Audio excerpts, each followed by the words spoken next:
All right, YouTube. I've got another interview, and I'm more excited than when I saw the interview come through as booked. I thought we were just going to get into redemption and talk about Redemption Seminary, but my guest, John Schwandt, he wants to kind of give a whole bunch more background, and so we're going to be talking about ancient languages, a bit about redemption, but also his experience at on staff at Logos. So before we get into it, John, why don't you say hello and just give a little bit about what you're up to right now, but we'll get into your background a little bit more later. Sure. I'm John Schwandt, president of Redemption Seminary. Thrilled to be working on this project. It's an outgrowth of Logos. Basically, kind of was a natural development of Logos Mobile Ed, which I directed for a little bit. And I started as a Bible geek and tech geek, and I believe I was one of the first generation users in 91 buying Logos Bible software because it had two things that I was interested in. I was a new Christian at that point, and so I started using it when it wasn't much beyond just kind of Bible search. And very Windows, um, you know, Yeah, that format, DOS. DOS, yeah, a lot of disks. And just have been, and then I was a contractor decades later. And then eventually I became an employee.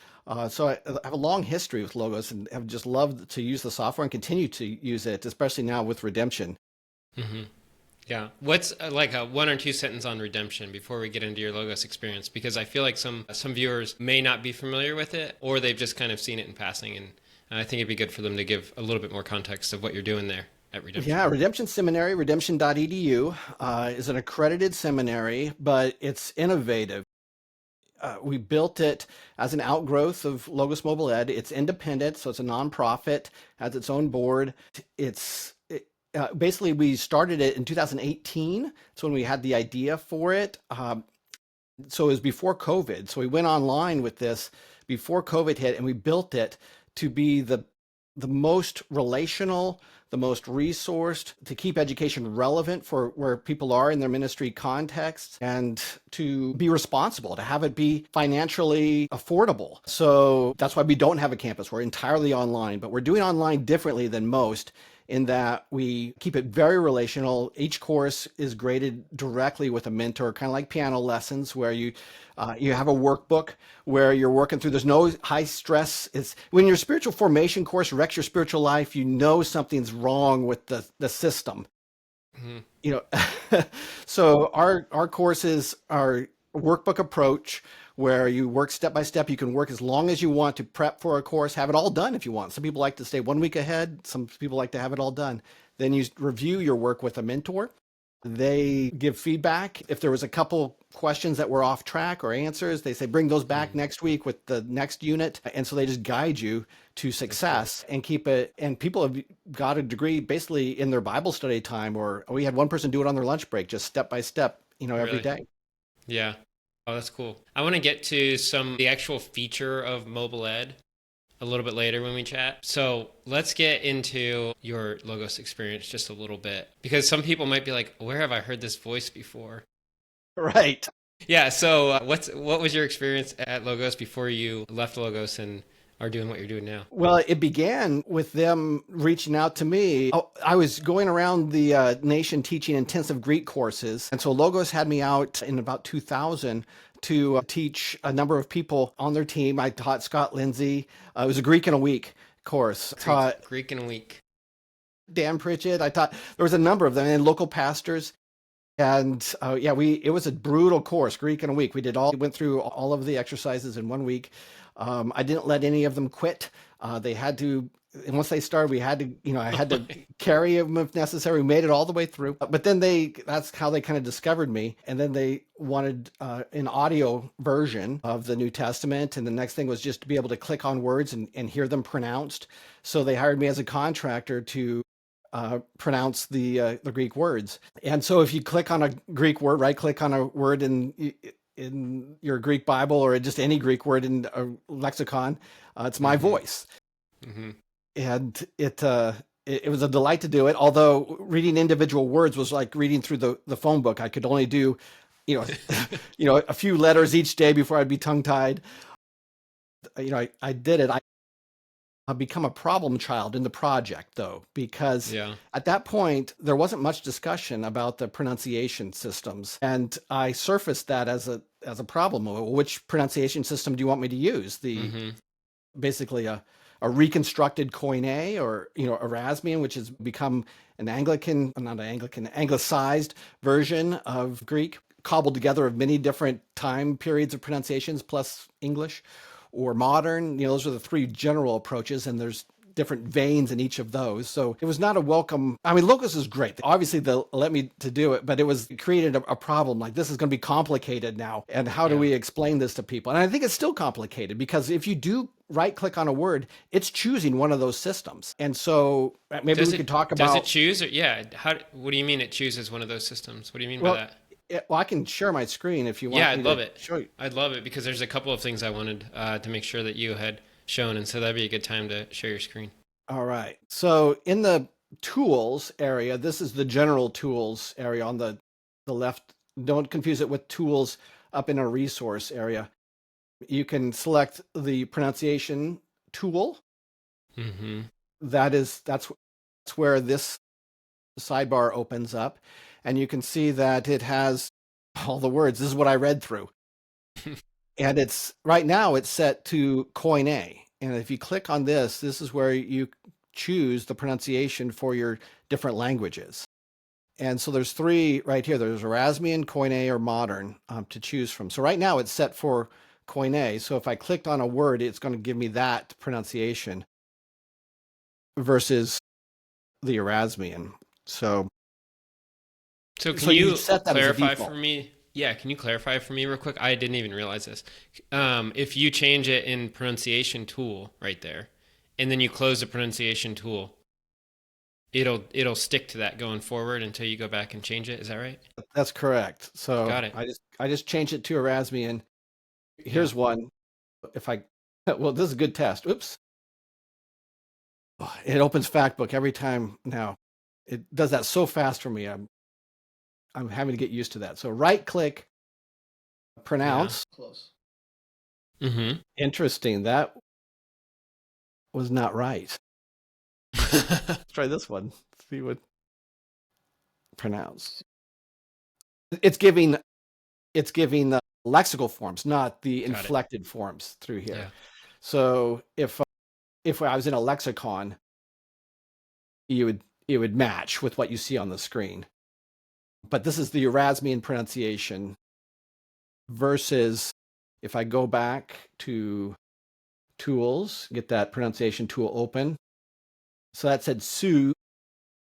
Where is pronunciation? There it is. And I change it to Modern will be a big difference. And then right click on it again. Mm-hmm. Pronounce. C. Now it's C. So it's using the Modern. I prefer the Koine because if you're using that, you can hear the word play. This would be how the original hearers would have heard it. Sue. And yeah, that's a little bit more of a EU versus an oo. So Koine would be EU, Erasmian would be oo, and Modern would be CE. So three different ways to pronounce the lexical form for what you mean. But it's all controlled by the pronunciation tool. Can you select read aloud for the manuscript or for the surface text right there instead of the lemma from the context menu? So this is a Greek. This is SBL GNT. Yeah. So if I start reading, there you go. Here's the dot. It's going really fast. You can change the speed. Now it's going 2 times. We don't want 2 times. We want slower. There we go. There you go. So this is all Erasmian, which is, so the German Bible Society, after I did, I can't remember the order, but at one point the German Bible Society asked me to record, and Logos together, they asked me to record the Greek New Testament, and they wanted the Erasmian pronunciation. That was the most commonly used at that point. So I did that.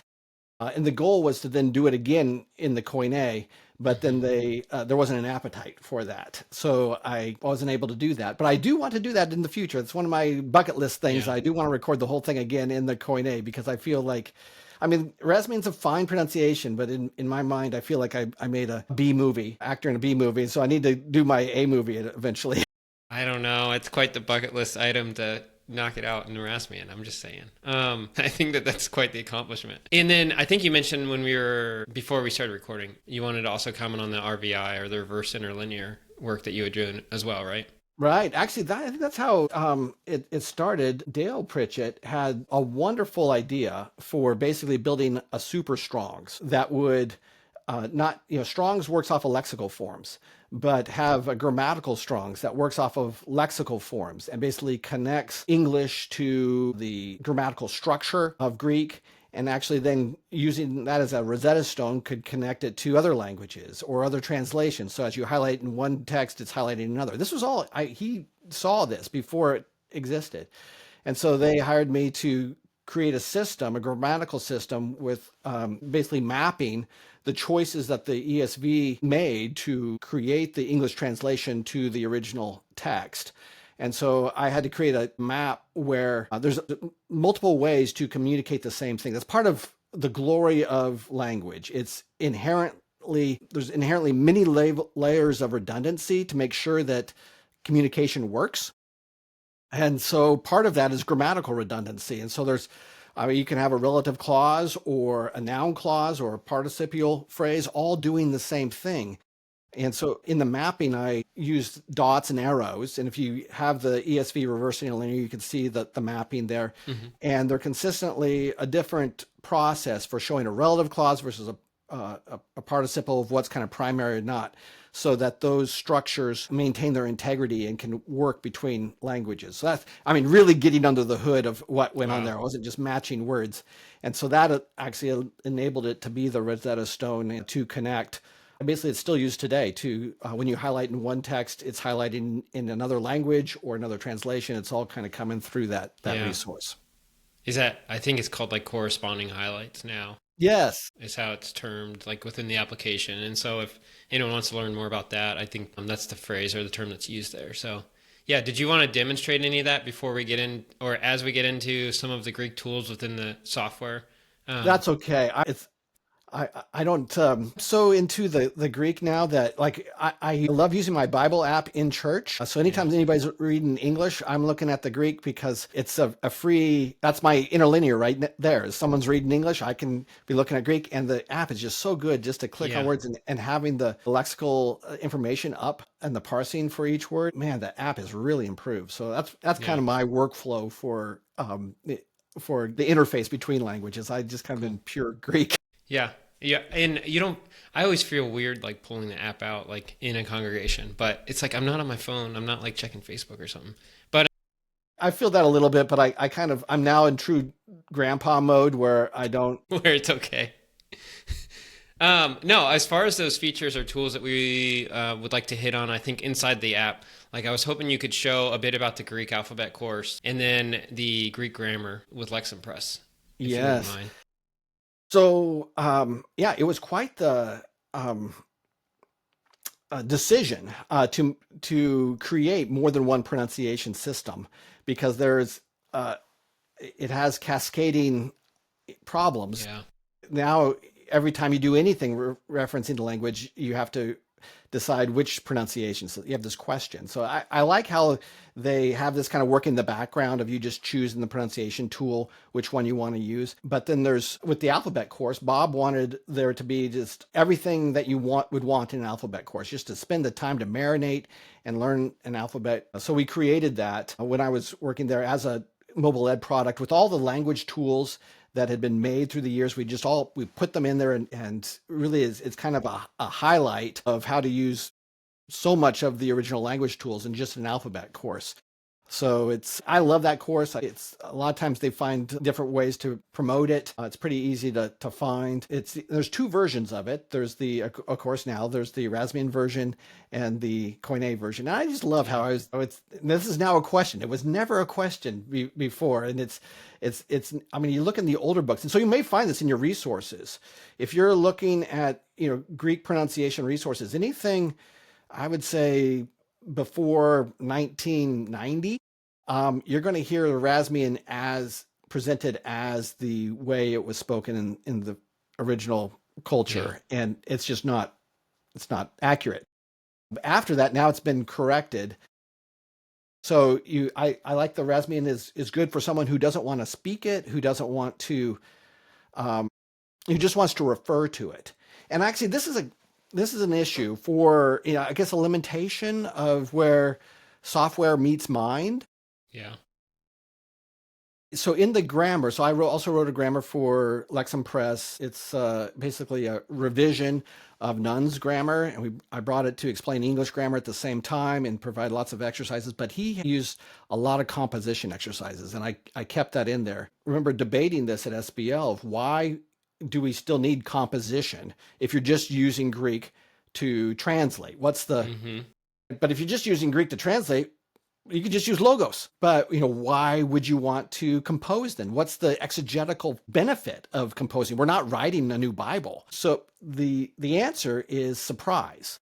If you're not surprised, if you don't have an expectation of what the author would say or is going to say, you can't be surprised by something that he said differently. He didn't meet your expectation. And that's where you get a lot of aha moments, or like, wait a second, I was expecting, we're turning right here. He went left. This is not the right construction or way that I would have, just the normal way of doing it. Yeah. The only way to anticipate that is to have a facility with composing. Currently the software, there's not a tool for that in the software. Yeah. So, I mean, it might in the future of just the, the frequency of different constructions in different contexts, but to gain that facility, it takes a while to get there. It's achievable, especially in small steps. I mean, I'm living proof. I was language impaired, failed Spanish a couple times. No way. I failed Greek a number of times just because I was unwilling to learn a new syntax, a new system. I thought it was just vocabulary. I didn't want to decline or conjugate. I didn't even know what those words were, and I didn't like them just by how they sounded. Yeah. And so I didn't do well. And I would have professors say, I can't work with this. And they were right. They couldn't. And so finally I took an intensive course. It ended before I could fail. Knew that it told me that it was a finite body of knowledge at that point. And even a knucklehead like me could get through a finite body given enough time. So I spent my time doing that. I ended up teaching for 20 years, and I would challenge my students to ask me a question or show me a mistake that I personally haven't made, because I believe I made every possible mistake. Yeah. And that's that's the approach of the book too, is to explain that. Yeah, you're talking, I mean, this is how I'm hearing it at least. You're talking about Greek language or original language in biblical Greek in a way that, like, someone talks about music, like, I'm musically declined, like, I can't play music whatsoever. Like, I could learn a few chords on a guitar. I can't keep rhythm, and I don't know the framework for songs and how they build and what expectations are of listeners who actually know music. And so it's like you're talking about how composition and framework is for language. And it's like, I think that's really helpful. So I'm glad you shared that. That's a great analogy. I think it works perfectly because there is a grammar to music. Yeah. And if you don't know it, it's going to be a clanging gong. It's me. Yeah. So I'll make sure I add the Greek grammar as well to the recording here so that users can check that out. And then anything I can find on the Greek alphabet course as well. As we start to wind and transition to close, the Redemption Seminary, though, is built entirely on mobile ed, if I'm not mistaken. And so I think that's an area of Logos that I think Logos shares every now and then to users, but I think it'd be great if you could give some idea of like what the expectation is and what a user may pick up from a mobile ed course, if you could. Yeah. Well, it was kind of just part of Dale's process, Dale Pritchett's mission. As after he got the reverse interlinear, he is educationally minded. He's a true believer when it comes to learning theology, and wanted to and just thought it was a travesty that people would have to Yeah. upend their lives, go into debt, have to leave their communities to get seminary training, and then at the school they went to, they would have to choose other professors. Like they would be limited. They couldn't just get the best of the best. So it was mobile ed was another one of his ideas. And since we were friends, he brought me, and we had the similar vision. He brought me out to direct that line of business. And so we were able to bring in, it was a lot of fun. We brought in the stars, the scholars from across the world, and had them record their best class. They were happy to do it. And we were surprised. Another one of his thoughts was, and you'll see this in any mobile ed course, you'll notice that the segments are all small segments. So you don't have a professor like I'm doing now, droning on for a long time. They have a very Yeah. specific objective to accomplish in 10 minutes. And so when they did that, their semester long course distilled down into 6 hours, sometimes less. And that's actually become the pattern in education generally. It's not surprising. It was his, and we just produced a bunch of courses, about 200. The next step was, well, how do we recognize the achievement of somebody working through these courses? And so that was the nexus of starting a seminary that would use these courses, and having the courses in Logos allowed them to leverage Logos resources. We could put exercises in there. There's an activity guide. And so what Redemption does is it takes it a level up. So because we're accredited, we have, each course isn't just what the professor would love to talk about. I mean, we have the mobile ed content as the lecture content. We're the only seminary where the mobile ed is the lecture content. So we use Logos more than any other seminary.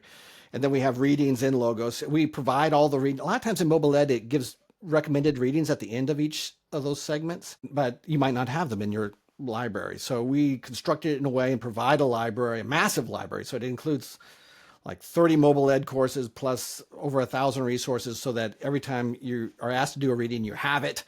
That's what I was going to ask, actually, was the additional reading and all that comes with traditional seminary work. So Yeah, there's always readings for each course, tools that we include, and then we built a portfolio or a workbook for each course that really is expanded way beyond the activity guide, so that people can apply. This is the most important part of learning in seminary, is applying the theology to your ministry context. And it's a skill. What does this mean for us today, for the learner? And so that's why we have that one-on-one mentorship. That's why the workbook allows them to present the material and apply it, and then they can have a discussion about it.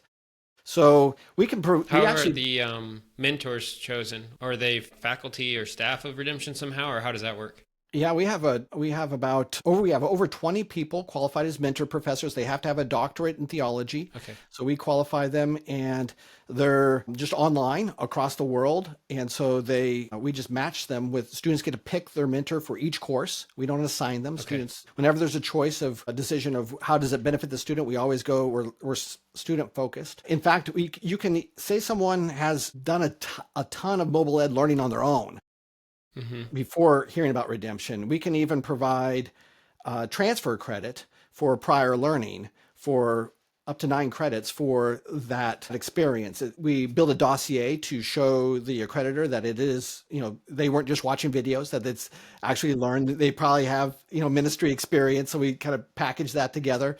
But the mobile ed it can help someone. So you're just not starting from scratch. You can actually have a huge leg up in the MABS is 36 credits, or we're going to be launching a DMin and an MDiv. Wow. It's and very similar format, very one-on-one, step-by-step preparation first as much as you want, and then those weekly meetings. That's awesome. So cool. Like my mind is just kind of running with, I already told you that I've been watching Redemption and like how it's progressing over the years. So that's really cool. Now we're actually approved by the VA to offer. That's right. Yeah. GI Bill, earned benefit can cover it. We do keep the the tuition extremely low for everyone. We keep it all transparent, so we don't have a big Yeah. we don't inflate the prices and give a big sale or scholarships. We just keep it low always. But we do have that now GI Bill, and we're available in every state, every country now, and it's accredited. So we finally have reached this point, and it's really the culmination, I think, of what Dale had in mind, and I'm just happy to be along for the ride. Yeah, I was gonna say it's kind of just mind blowing what you're able to accomplish. It's like that's pretty amazing with the state of academics right now. So I'm just encouraged at what you're doing for the kingdom right now. That's great. Yeah. Well, thank you. We're a support crew for the front lines. And so the pastors, the people ministering in churches, you don't even have to be a pastor. Ministry happens everywhere. That is the front line. And whatever we can do to support that kingdom advancement, that's our mission. Yeah, absolutely. Well, John, thank you so much. We geeked out on Greek a bit. I'm going to be digging into the pronunciation tool now. So I'm glad that you pointed that out. And then the grammar I'll mention as well in the notes of the video. I'll definitely link up Redemption. I would say anybody who checks out the video, go learn more about Redemption. Yeah, I just really appreciate your time today, John. That's so awesome. Likewise. It was just great. Let's talk again sometime. There's probably more to talk about. There's like a lot more. I know. I thought we were just digging into Redemption, and this was like a bonus one for me. So this is so cool. Yeah, appreciate it. Fantastic. I'll look forward to it.